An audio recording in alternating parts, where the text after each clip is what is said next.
এর ছোঁয়ায় আগামী পর্বে আমরা দেখতে পাবো কুন্তলা রুডিকে বলছে যাক বিয়েটা তাহলে হচ্ছে। হ্যাঁ বন্ধুরা, আমরা এমনটাই দেখতে পাবো অনুরাগের ছোঁয়া ধারাবাহিকের আগামী পর্বগুলোতে। কিন্তু এরকম ঘুমটা পড়ে কে বিয়ে করে? তখনই হঠাৎ করে ডেলিভারি ম্যান আসে বাড়িতে, বলে একটা ডেলিভারি আছে। ডেলিভারিটা প্রবীণবাবু রিসিভ করে। একটি ফুলের তোড়া ও উপহারও আছে, সঙ্গে সঙ্গে একটি কার্ডও থাকে। কার্ডে লেখা থাকে happy wedding Deepa and Surya, best wishing from Sakshak Sarkar. তখন সেনগুপ্ত বাড়ির সবাই অবাক হয়ে যায়। তখন চারু বলে ওঠে, আমি কি বলবো বলো তো এজি, নিজে না এসে ডেলিভারি ম্যানের সাহায্যে পাঠিয়েছে।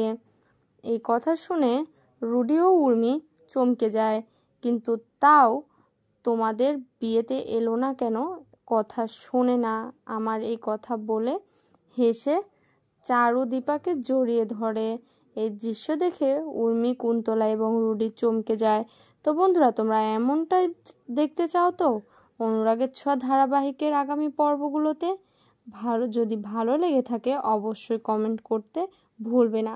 আমাদের এখানে প্রতিনিয়ত অনুরাগের ছোঁয়া ধারাবাহিকের আপডেট পেতে চ্যানেলটি সাবস্ক্রাইব